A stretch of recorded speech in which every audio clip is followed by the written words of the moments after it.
한 달 만에 여러분들을 뵙습니다. 어제는 설레서 잠이 안 오더라고요. 여러분들 이제 볼 수 있다는 마음에 설레서 잠이 안 오던데, 어, 한 달 만에 만나서 너무 반갑고요. 또 말씀 함께 나누게 돼서 감사합니다. 오늘 특별히 맥주감사절로 예배를 드리는데, 지금까지 지내온 것 주의 크신 은혜라라는 제목으로 함께 말씀을 나누면서 또 은혜 받는 시간 되기를 간절히 소원합니다. 2026년 상반기 동안에도 우리 성도님들 열심으로 살아오신 줄 압니다. 맞죠? 최선을 다해서 수고의 떡을 먹으며 여기까지 지내오신 것 너무나도 잘 압니다. 2026년도 절반이 지나고 또 하반기를 시작하는 첫 주 맥주감사절로 우리가 하나님 앞에 예배를 드리는데요. 여러분, 분주한 삶의 발걸음을 잠시 멈추고 지금 하나님 앞에 이 감사절 예배를 드리면서 여러분들이 드리는 고백은 무엇입니까? 아무 생각이 없으셨다면 한번 생각해 보시면 좋겠습니다. 절기구나. 그냥 절기가 돼서 절기 헌금 드리고 절기가 돼서 예배를 드리라고 하니까 그냥 예배를 드리는구나, 이게 아니고요. 이제 상반기를 정신없이 달려왔는데 잠시 삶의 발걸음을 멈추고 숨을 고르면서 상반기 동안 내 삶에 역사하신 그 하나님에 대하여서 내가 이 예배를 드리면서 드릴 수 있는 고백은 무엇일까 한번 생각해 보는 시간들이 되었으면 좋겠어요. 우리가 찬송가 301장을 조금 전에 찬양했잖아요. 그리고 오늘 설교 제목도 그 찬송가의 첫 줄 가사입니다. 지금까지 지내온 것. 박자가 오래간만에 하니까 안 맞는 거죠, 지금? 자, 지금까지 지내온 것 주의 크신 은혜라. 여러분, 이 고백이 중심으로부터 드려지는 귀한 시간이 될 수 있기를 주님의 이름으로 축원합니다. 우리가 찬양은 이렇게 하거든요. 지금까지 지내온 것 주의 크신 은혜라 찬양하는데요. 근데 실제 우리의 삶의 고백은 그냥 정신없이 살았습니다, 이런 고백일 가능성이 되게 높잖아요. 오늘 감사절 예배를 드리면서 우리의 감사의 고백이 정말 내가 지금까지 살아온 모든 시간들이 내 인생 전체를 돌아봐도, 그리고 지난 6개월을 돌아봐도 주님의 크신 은혜로 말미암아 여기까지 왔습니다 라는 이 고백으로 주님께 감사하며 영광을 돌릴 수 있는 복된 주일이 될 수 있기를 주님의 이름으로 축복합니다. 자, 우리가 신명기라는 성경을 펼쳐서 지금 읽었습니다. 신명기라는 성경은 약속의 땅을 눈앞에 두고서 모압 평지에서 이스라엘 백성들을 모아놓고, 이스라엘 백성들은 이제 출애굽한 2세대죠. 출애굽 1세대는 원망과 불평을 일삼다가 가나안 땅에 들어가는 것을 허락받지 못하고 그들이 말한 대로, 차라리 우리가 이 광야에서 죽었으면 좋겠다라고 그들이 말한 대로 광야에서 다 죽어 묻혔어요. 그리고 지금 출애굽 2세대가 가나안 땅을 눈앞에 두고 있습니다. 모압 평지에 모여서 모세 역시 가나안 땅에 들어가는 것을 허락받지 못했기 때문에 모세가 이제 이스라엘 백성들을 떠나 보내야 되는 거예요. 가나안 땅으로 들여보내고 자신은 거기서 이제 생을 마감해야 되는 거거든요.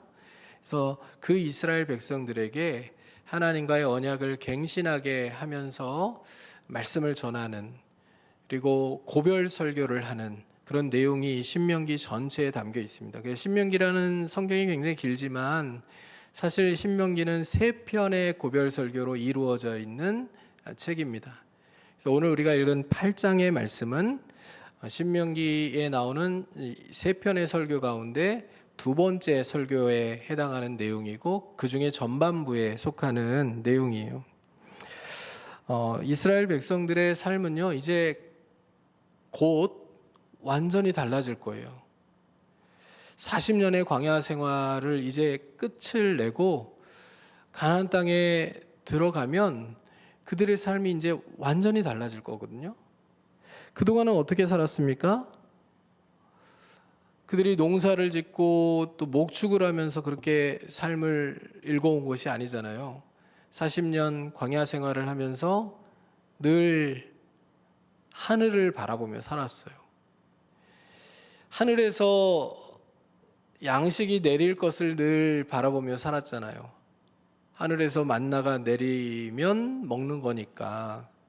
그러니까 늘 하늘을 바라보면서 그들이 인생을 살아왔어요. 그런데 이제 가나안 땅에 들어가면 밭을 갈고 양과 소를 치면서 그들이 삶을 살아가야 해요. 만나를 기대하는 삶이 아니라 이제 자신의 손으로 일을 하면서 그 소산을 먹어야 되는 인생을 살아가야 됩니다. 그리고 또 그동안은 어떻게 살았어요? 하나님의 신호에 따라서 날마다 장막을 치고 걷는 나그네 인생을 살았잖아요. 여기는 오아시스니까 좀 오래 있었으면 좋겠다 싶은데 하나님께서 구름을 성막 위로 띄우시면 하룻밤만 해도 짐을 싸고 다시 출발해야 되는 그런 인생을 살았고, 여기는 아무것도 없는, 광야가 다 똑같은 광야 같아 보이지만 여기는 특별히 더 힘든 곳이다라고 생각되는 곳에 하루라도 더 머무르기 싫은데 하나님이 그곳에 장막을 치고 열흘이든 한 달이든 1년이든 멈추라고 하시면 거기에 장막을 치고 그렇게 머물러야 되는 것이 이스라엘의 삶이었잖아요. 나그네 인생이었어요. 여러분, 여행을 좋아하시는 분들이 계시죠? 여행을 주로 힘든 데로 갑니까? 아니면 좋은 데로 갑니까? 좋은 데로 가려고 하잖아요. 근데 좋은 데로 여행을 가더라도 매일같이 짐을 싸고 움직여야 되는 그런 일정이라면 여러분 너무 피곤하겠죠. 그래도 호텔에 짐을 풀고 2, 3일이라도 머무르다가 또 다른 곳으로 이동해서 또 2, 3일 지내고 이렇게 하면 좋겠는데, 열흘을 여행해야 되는데 날마다 짐을 싸고 이동하고 날마다 짐을 싸고 이동해, 이렇게 해야 되는 삶이라면 이게 얼마나 피곤한 여행이 되겠어요. 근데 이스라엘의 여행이 그런 여행이었거든요. 나그네 인생이에요. 너무 힘들어요. 근데 이제 그거 끝낼 수 있는 거 아닙니까? 가나안 땅에 들어가면 자기 땅을 기업으로 받게 돼요. 이 자기 땅을 기업으로 분배받아서 그 땅에서 집을 짓고, 아름다운 집을 짓고 거기서 정착해서 살아가는 이제 정착민으로서의 삶이 시작되는 거 아닙니까? 이거 얼마나 설렜을까요? 들어가면 나그네 인생 끝낼 수 있어. 들어가면 늘 하늘만 바라보는 인생이 아니라 이제 가나안 땅에 들어가면 우리가 땀 흘려 수고한 대로 먹을 수 있고 또 양과 소를 치면서 그렇게 재산을 부풀려 가는 그런 삶들을 살아갈 수 있다고 꿈을 꾸고 있는, 가나안 드림을 생각하고 있는 그런 이스라엘 백성들에게 모세가 유언과도 같은 말씀을 남기는 거예요. 자신은 지금 못 들어가니까 이스라엘 백성들이 가나안 땅에 들어가서 정말 하나님께서 약속하신 젖과 꿀이 흐르는 그 가나안 땅에서 이스라엘 백성들이 하나님께 징계받고 저주받는 인생이 아니라 복을 받고 하나님이 주시는 은혜를 온전히 누리는 그런 인생을 살아가기를 진심으로 바라는 마음으로 유언과도 같은 말씀들을 지금 하는 겁니다. 여러분, 신명기 전체의 핵심 메시지를 요약을 하자면 이렇게 얘기할 수 있을 거예요. 어떤 순간에도 너를 구원하시고 은혜로 인도하신 하나님을 잊어버리지 말라. 어떤 순간에도, 가나안 땅에 들어가도 위기의 순간이 닥쳐올 수 있겠고요. 가나안 땅에 들어가면 이제 풍요로운 삶이 시작될 수도 있겠는데, 어떤 순간에도 너를 애굽에서 구원해 내시고 그리고 광야에서 인도해 주신 그 하나님을 잊어버리지 말라. 이것이 신명기 전체 핵심 메시지예요. 오늘 이제 본문을 중심으로 해서 이 핵심 메시지를 살펴보려고 해요. 첫 번째 모세가 오늘 본문을 통해서 하려고 하는 말씀은요, 풍요로운 순간에도 하나님을 잊지 말라는 거예요. 뭐라고요?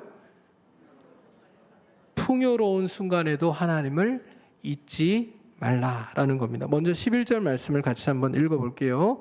내가 오늘 내게 명하는 여호와의 명령과 법도와 규례를 지키지 아니하고 내 하나님을 여호와를 잊어버리지 않도록 삼갈지어다. 내 하나님 여호와를 잊어버리지 않도록 삼갈지어다 이렇게 얘기하는데요. 삼갈지어다 이 말은 어떤 의미냐면요, 정신을 차리고 깨어 있으라는 얘기예요. 그러니까 하나님의 말씀을 지키는 것, 그거 지키지 않고 하나님을 잊어버리지 않도록 정신을 차리고 깨어 있으라는 얘기예요. 그러니까 하나님을 잊어버리지 않는 것은요, 어떻게 해야 되는 일이라는 거예요?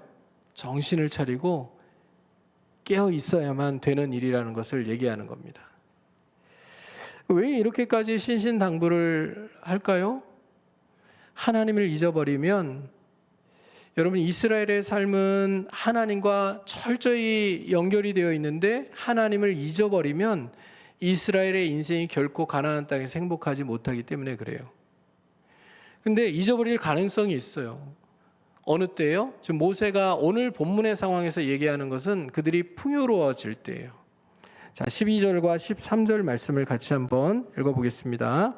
내가 먹어서 배부르고 아름다운 집을 짓고 거주하게 되며 또 내 소와 양이 번성하며 내 은금이 증식되며 내 소유가 다 풍부하게 될 때에. 자, 오늘 모세는요, 이스라엘 백성들이 가나안 땅에서 누릴 축복을 굉장히 구체적으로 묘사를 하고 있잖아요. 그들이 배불리 먹게 될 거예요. 그리고 아름다운 집을 짓고 살게 될 거예요. 이제 정착해서 살게 될 거예요. 그리고 가축은 번성하게 될 거고요. 그 다음에 재산도 늘어날 거예요. 은금이 늘어나게 될 거예요. 그리고 소유가 다 풍족해질 것이라고 얘기하고 있어요. 여러분, 광야를 잊고도 남을 현실이 찾아오는 거예요. 광야는 어떤 시간들이었어요? 너무 힘들고 고통스럽고 여기서 조금 더 시간을 보냈으면 좋겠다, 그런 시간들이 아니잖아요. 근데 광야를 다 잊어버리고도 남을 만한 정말 행복한 현실이 찾아오게 될 것을 모세가 바라보고 있는 거잖아요. 하나님은 당신의 언약 백성들에게 약속하신 복을 마침내 허락해 주실 것이고요. 그것으로 말미암아 이스라엘 백성들은 배부르게 먹게 될 것이고 아름다운 집을 짓고 거주하게 될 것이고 또 그들의 양과 소도 늘어날 거고 은금도 증식될 것이고 그리고 모든 것이 풍요로워질 거예요. 여러분, 하나님께서 자기 백성들에게 약속하신 복을 주셔서 이스라엘 백성들이 이것들을 누리게 되는 것이기 때문에요, 풍요 자체는 문제가 아니에요. 부한 것 자체가 문제가 아니라고요. 여러분, 바라기는요, 우리 성도들 모두가 다 부족함이 없는 풍요로운 삶, 또 하나님이 주시는 은혜로 부한 삶이 되시기를 주님의 이름으로 축복합니다. 먹을 것, 또 입을 것, 쓸 것을 인하여 고통받고 괴로워하는 인생이 아니라 하나님께서 필요한 것들을 공급해 주시고 또 쓸 것들을 공급해 주시고 채워 주셔서 부족함이 없는 복된 인생 살아가실 수 있기를 주님의 이름으로 축복합니다. 이거 자체가 나쁜 게 아니에요. 여러분, 우리가 기복신앙에 대해서는 부정적으로 보잖아요. 근데 성경은 기복신앙을 부정하지 않아요. 하나님이 우리에게 복을 주신다고 약속하셨기 때문에 하나님이 주시는 복을 받아서 우리가 부하게 살아가는 것, 그것 자체가 나쁜 것이라고 얘기하지 않아요. 근데 그것 자체가 신앙의 목적이 되는 것은 나쁜 것이에요. 그렇죠? 그러니까 우리가 하나님이 주시는 풍요를 누리는 삶을 살아가는 것, 이거는 문제가 안 되는데요, 풍요를 대할 때 우리의 마음의 자세, 하나님이 우리에게 많은 것들을 주셨을 때 우리가 어떤 마음의 자세를 가지고 살아가는지, 그것은 굉장히 중요한 문제라는 것을 성경이 우리에게 늘 가르치고 있다는 것을 잊어버리지 않아야 돼요. 모세가 14절 상반절 말씀에서 바로 그 얘기를 해요. 자, 배부르고 아름다운 집을 짓고 거주하게 되며 소와 양이 번성하며 은금이 증식되며 소유가 다 풍부하게 되면 어떤 마음을 가질 수 있냐면, 어떤 태도를 가질 수 있냐면 14절 상반절에 같이 한번 읽어볼게요. 내 마음이 교만하여 내 하나님 여호와를 잊어버릴까 염려하노라. 마음이 교만해질 수 있다는 얘기예요.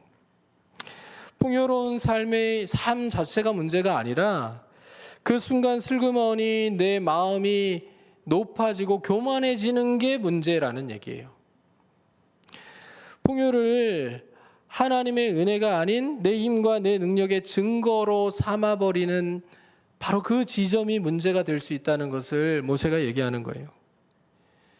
여러분, 히브리어 원문을 보면 이 마음이 교만하다라는 말은 단순히 겉으로 우쭐대는 그런 태도를 얘기하는 단어가 아니에요. 여러분, 이 성경에서 언급하는 이 교만이라는 단어는 철저히 하나님과의 관계와 연결되어서 사용되는 단어예요. 그러니까 우리가 유교식으로 교만하다, 또 겸손하다 그렇게 말하는 그런 한정된 의미의 단어가 아니라요. 이 교만은 하나님의 자리를 자기가 차지하는 것.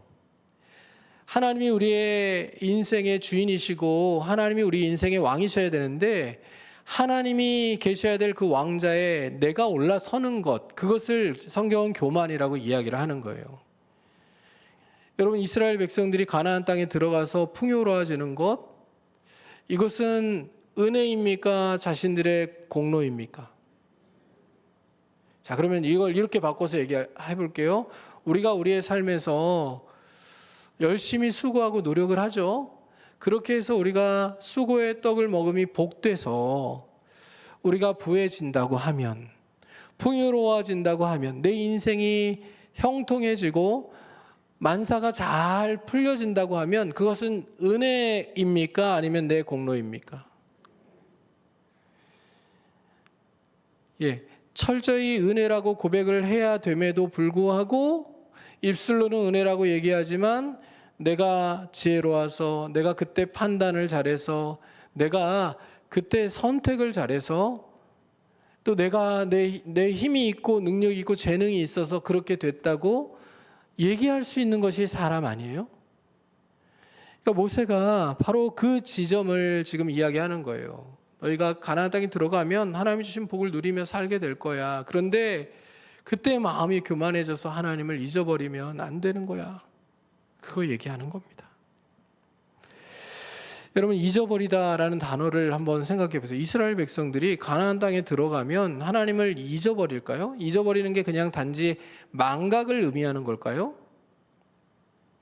우리가 건망증이 막 이렇게 심해질 때가 있잖아요. 저도 이렇게 사무실에서 일을 하다가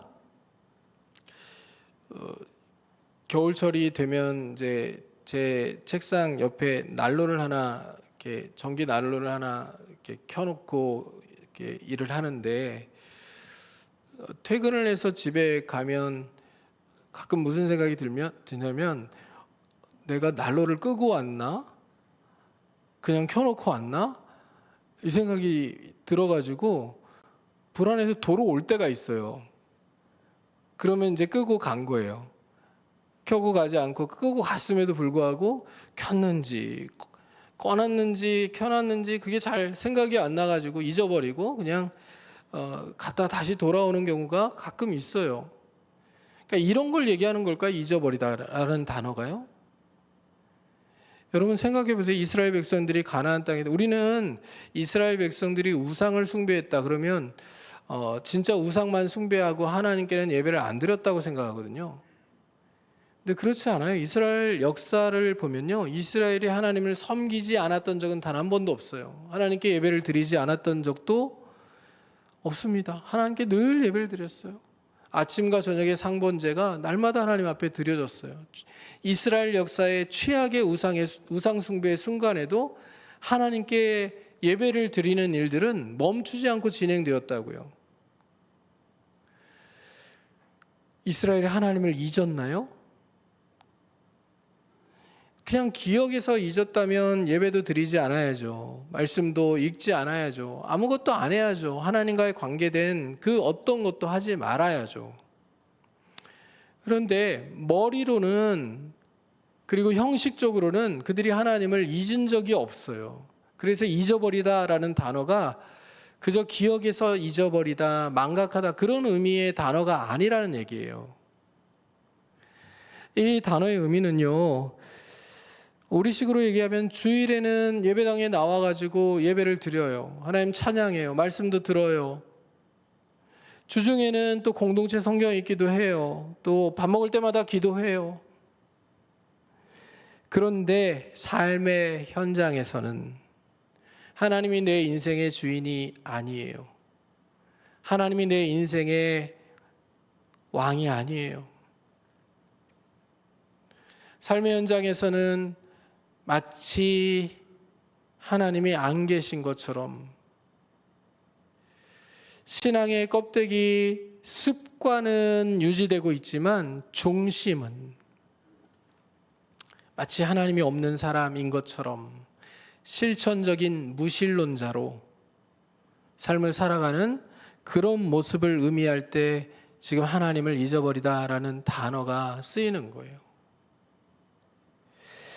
여러분, 우리는 하나님을 잊은 자로 우리의 일상을 살아가고 있는지, 아니면 하나님을 명확히 기억하며 하나님을 우리의 인생의 주인으로 왕으로 모시고 하나님의 말씀을 따라 순종하며 하나님의 영광이라는 우리의 삶의 최고의 목표를 가지고 우리 인생을 살아가고 있는지, 우리가 이 감사절에 다시 한번 우리 자신을 돌아보고 점검하는 은혜가 있기를 주님의 이름으로 축복합니다.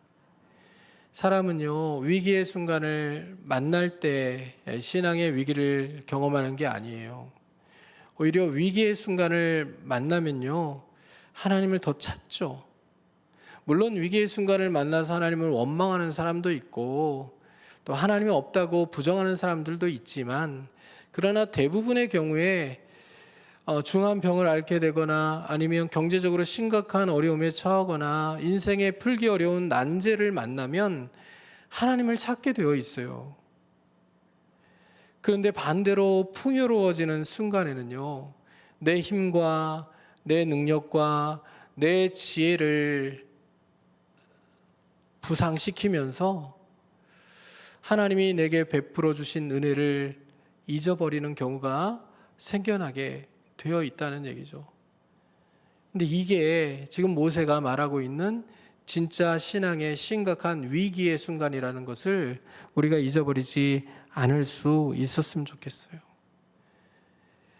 2026년 여전히 우리가 어려운 시기를 지나가고 있지만요, 그래도 한번 곰곰이 생각해 보시면 그래도 살만하지 않습니까? 예전에 우리가 지나왔던 시간들에 비하면 그래도 견딜 만한 시간들을 우리가 지나가고 있는 것 아닙니까? 우리나라 역사를 봐도 6.25 시절, 또 70년대, 80년대 그런 시간들보다 지금 우리가 지나가고 있는 이 어렵다고 하는 시기는 그래도 견딜 만한 그런 시간들로 느껴지는 그런 시간들을 우리가 지나가고 있지 않습니까?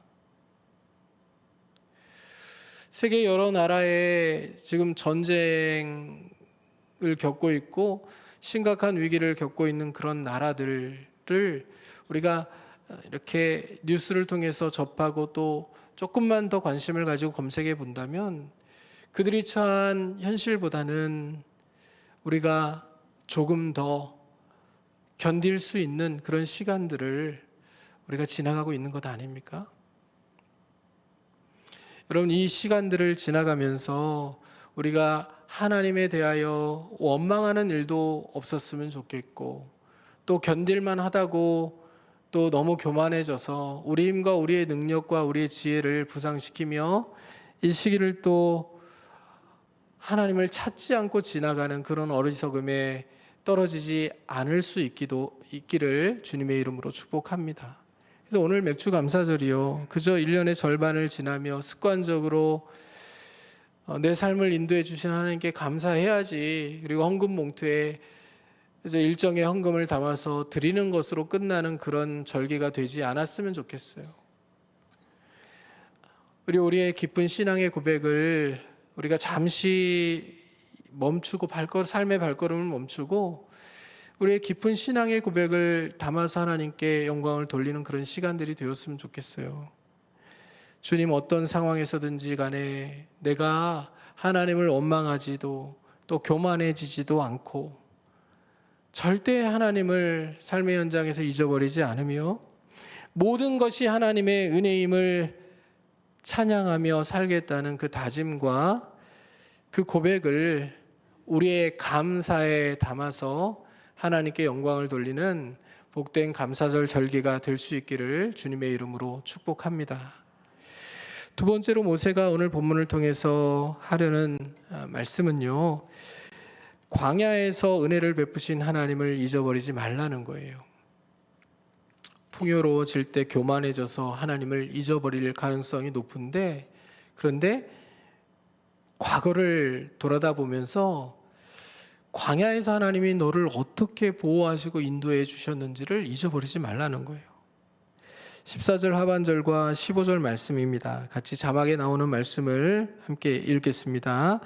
여호와는 너를 애굽 땅 종 되었던 집에서 이끌어내시고 너를 인도하여 그 광대하고 위험한 광야 곧 불뱀과 정갈이 있고 물이 없는 간조한 땅을 지나게 하셨으며 또 너를 위하여 단단한 반석에서 물을 내셨으며.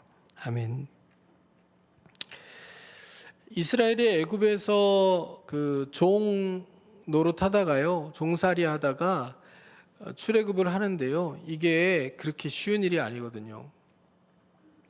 한 나라가 이 노예들을 부리면서 막대한 이익을 챙기고 또 많은 일들을 해오는데 그 사람들을 그냥 풀어준다는 게 말이 안 되는 일이잖아요. 그래서 하나님께서 모세를 보내셔서 바로에게 내 백성을 가게 하라고 내놓으라고 얘기해도 이 바로가 계속 마음을 바꾸면서 보내지 않으려고 했던 거 아니에요. 나라의 국익과 직결되는 문제이기 때문에 그렇습니다.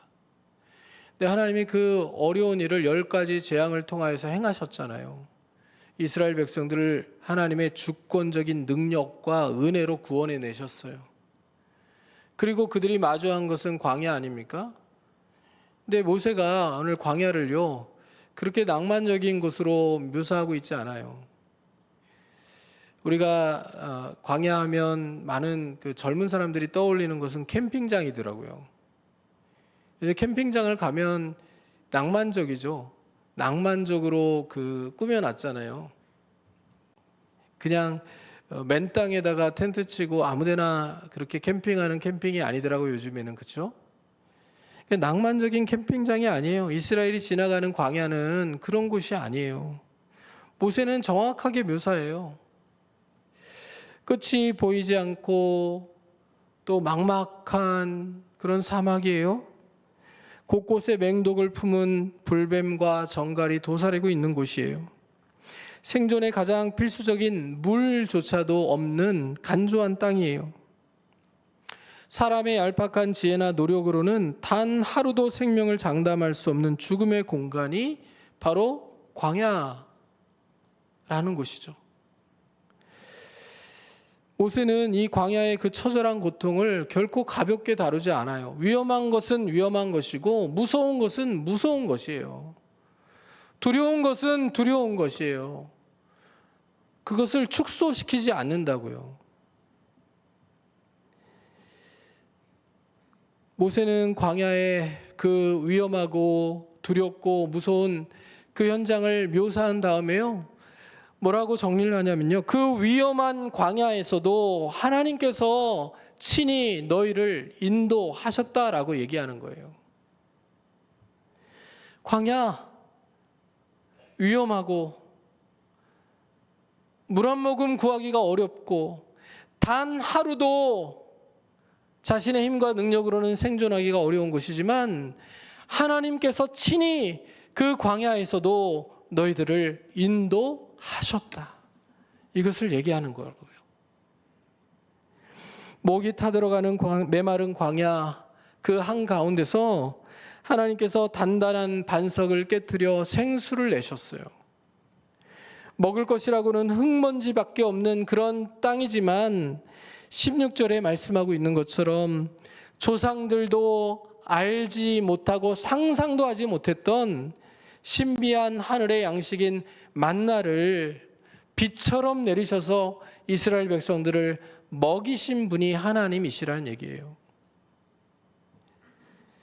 여러분, 이 광야는요, 위험천만한 곳, 낭만이 없는 곳, 죽음의 공간이지만 하나님께서 그 공간을 하나님의 은혜로 가득 채우셔서 이스라엘 백성들을 인도하셨다는 말씀입니다.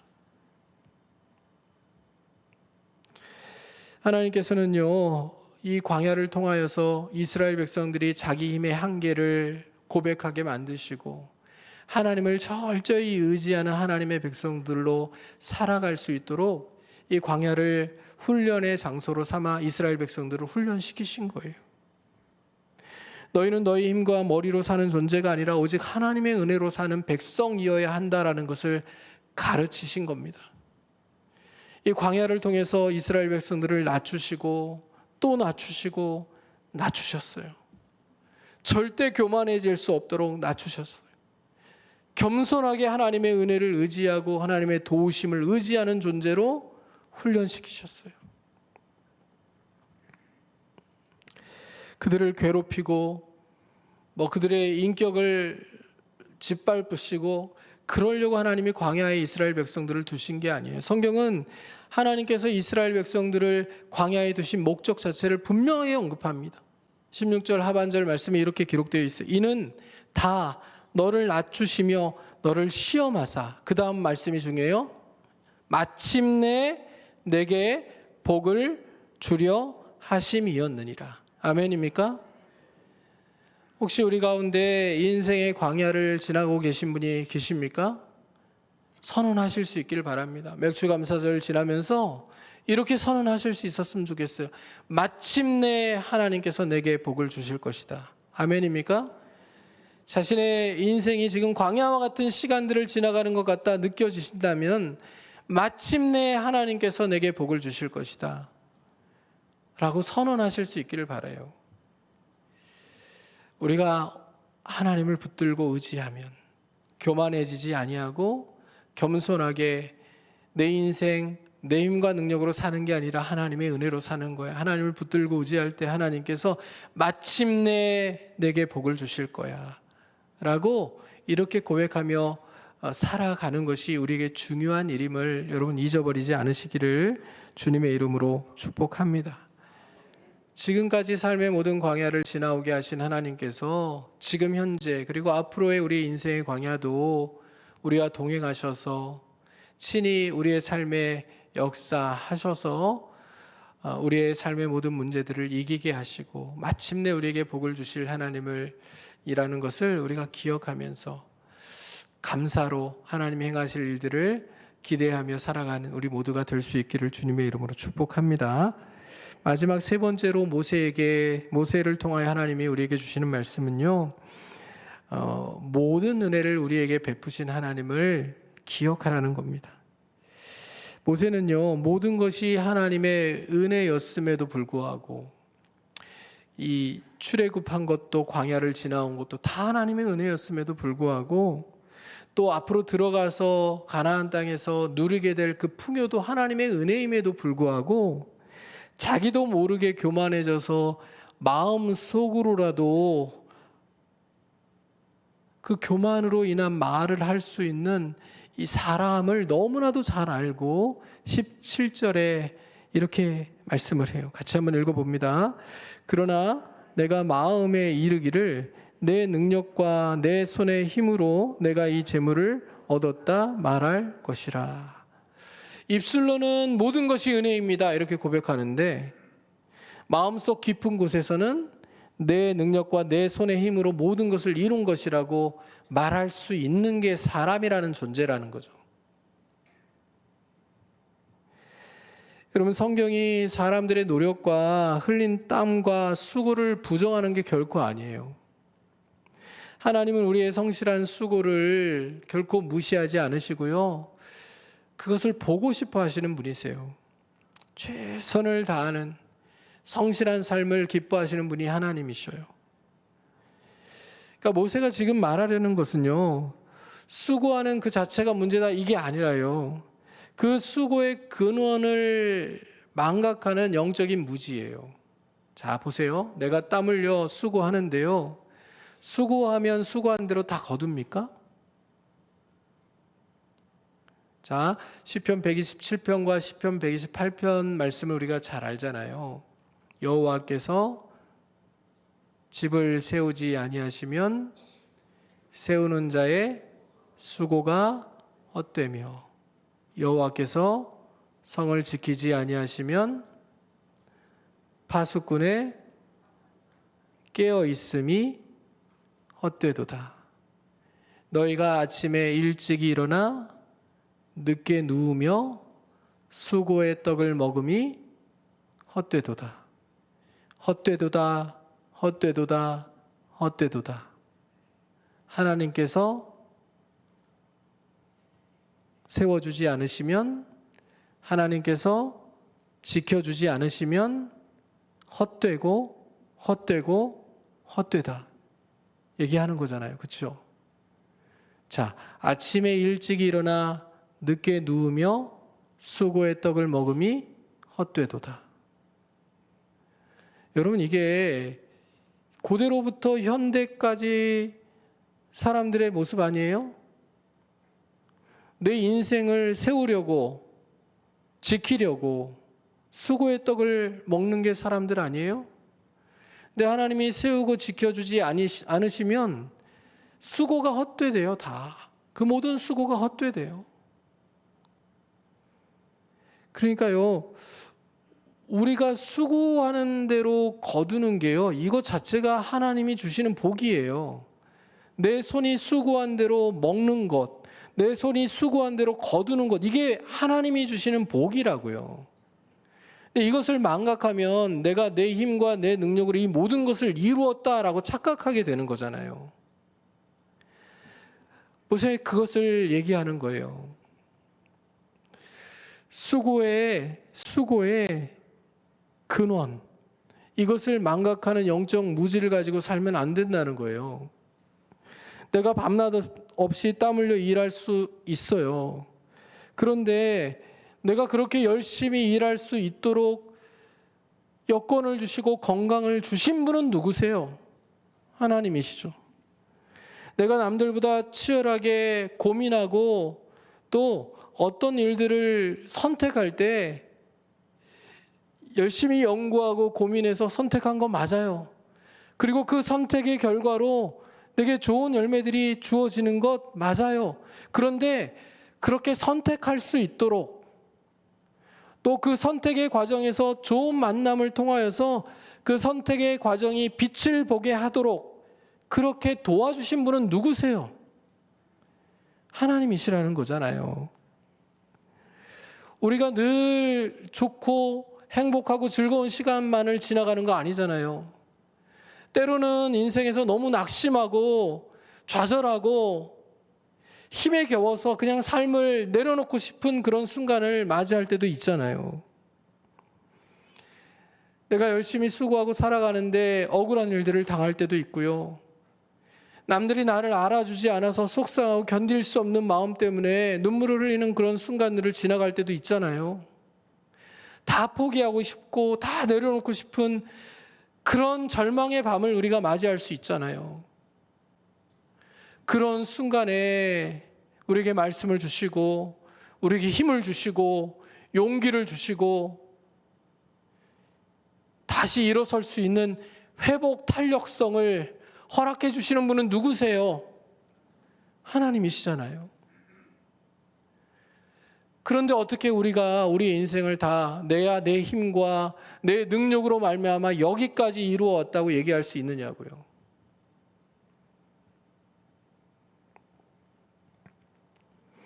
그렇게 할 수 없다. 하나님께서 우리 삶에 필요한 모든 것들을 은혜로 베풀어 주셨다. 이 말씀을 모세가 18절 상반절에 명확하게 이야기합니다. 같이 18절 상반절 말씀 읽어봅니다. 내 하나님 여호와를 기억하라. 그가 내게 재물 얻을 능력을 주셨습니다. 아멘. 여러분, 여기 재물 얻을 능력이라고 되어 있는 단어가 이제 코아흐라는 단어인데, 이 단어는요, 그냥 진짜 재물을 얻을 수 있는 사업 수완, 또 돈 버는 수완, 감각, 이것만을 뜻하는 단어가 아니에요. 여기 코아흐라는 단어는 오늘 아침에 눈을 뜨고 호흡할 수 있는 생명, 내게 맡겨진 일을 감당할 수 있는 지혜와 은사, 또 내가 나에게 맡겨진 일들을 감당할 때 그 일들을 함께 도와줄 수 있는 이 동역자들을 만나는 만남의 축복, 그리고 힘겨운 오늘 하루의 무게를 견뎌낼 수 있는 그런 용기와 힘, 이 모든 것들을 포괄하는 단어예요. 여러분, 그러니까 우리가 하루의 삶을 살아가면서 무엇인가를 이룬다고 하면 사실 모든 것을 우리에게 주신 하나님의 은혜 때문 아닐까요? 여러분, 이것을 고백할 수 있는 저와 여러분이 될 수 있었으면 좋겠어요. 그래서 하루를 하나님과 함께 시작하고 또 하나님께 감사하며 마무리할 수 있고, 우리 인생의 모든 숙제들, 우리 모든 인생의 과제들, 내 삶의 이 섹터를 나눠보면 가정에서, 일터에서, 또 이웃과의 관계에서, 교회 안에서 여러 영역들을 나눌 수 있잖아요. 그 모든 영역들 안에서 우리에게 주어진 모든 삶들을 하나님과 함께 시작하고 또 하나님과 함께 마무리하며 하나님께 감사함으로 영광을 돌릴 수 있는 그런 삶을 살아가는 우리 모두가 될 수 있기를 주님의 이름으로 축복합니다. 모든 것을 우리에게 은혜로 베푸신 하나님을 기억하는 것, 내 힘과 내 능력이 아니라 하나님이 내게 모든 것을 은혜로 베풀어 주셨기에 내 인생이 세워져 간다는 것을, 또 지켜져 간다는 것을 믿음으로 고백하며 살아갈 수 있는 저와 여러분의 인생이 될 수 있기를 바라요. 여러분, 우리가 아는 유명한 작곡가 드보로작이라는 분이 있죠. 이분이 위대한 음악가이면서도 동시에 또 굉장히 독실한 신앙인이었거든요. 음악사에서 세계적인 거장으로 명성을 얻게 되잖아요. 근데 그가 무명이었을 때부터 세계적인 거장으로 이름을 얻은 후에도 동일하게 지켰던 신앙의 원칙이 있어요. 그게 뭐냐면, 곡을 쓰기 전에, 곡을 시작하면서, 아직 악보의 첫 음표도 그리기 전에, 곡을 시작하면서 항상 악보의 맨 위에다가, 체코어로는 발음이, 제가 발음을 물어보니까 스보햄이라고 얘기하더라고요. 스보햄. 영어로 이제 S 보햄 이렇게 써놓는데 발음을 스보햄이라고 얘기하더라고요. 그러니까 스보햄이라고 적었어요. 무슨 뜻이냐면 하나님과 함께라는 뜻이에요. 그러니까 내가 어떤 곡을 새로 쓰든지 간에 그 곡을 쓸 때 이 곡은 내가 내 힘과 내 능력으로, 내 재능으로 쓰는 게 아니라 하나님과 함께 쓴다라는 의미로 스보햄이라고 적어놨어요. 그리고 위대한 곡을 작곡하잖아요. 신세계 교향곡, 첼로로 위한 협주곡, 이런 것들을 쓰면서요, 마지막에 다 곡을 완성한 다음에 그 위대한 곡들 밑에 디키 보후라는 용어를 항상 썼다고 해요. 무슨 뜻이냐면요, 하나님께 감사라는 뜻이에요. 이 모든 곡을 시작해서 끝날 때까지 이렇게 완성할 수 있었던 것은 하나님이 나와 함께 하셨기 때문이고, 내게 영감을 주셨기 때문이고, 내게 필요한 지혜를 주셨기 때문이고, 내게 필요한 모든 것을 주셨기 때문에 하나님께 감사하다라는 마음으로 디키 보후라는 단어를 써놨다는 거예요. 모든 악보에. 여러분, 우리가 이런 마음을 가지고 우리의 삶을 살아간다면 얼마나 하나님이 기뻐하시고 영광을 받으실까요? 삶의 모든 순간순간에 내 힘과 내 능력이 아니라 하나님이 내게 모든 것을 은혜로 베풀어 주셔서 하나님과 함께 어떤 일이든지 시작하고 그 일의 아름다운 결말들을 얻을 때, 열매들을 맺을 때 하나님께 감사하며 하루를, 또 우리의 삶을 이렇게 하나님께 드리며 영광을 돌릴 수 있는 그런 인생을 살아간다면 하나님 우리를 통하여 얼마나 기뻐하실까요? 그런 기쁨을 하나님께 드릴 수 있는 저와 여러분의 인생이 될 수 있기를 주님의 이름으로 축복합니다. 오늘 본문은요, 잊지 말라, 기억하라, 내 힘과 내 능력으로 얻었다고 생각하지 말라, 그렇게 우리에게 교훈하고 있거든요. 근데 오늘 나 이제 이렇게 살아야 되겠다, 하나님을 잊어버리지 않고 또 베푸신 은혜를 기억하면서 내 힘과 내 능력으로 사는 게 아니라 하나님이 내게 은혜를 베푸시는 것을 인하여 내가 산다는 것을 마음에 새기고 살아야 되겠다, 아무리 우리가 결심해도요, 이 결심이 흩어지게 마련이거든요. 이스라엘이 그것을 증명하잖아요. 가나안 땅에 들어가서 그렇게 못 살거든요.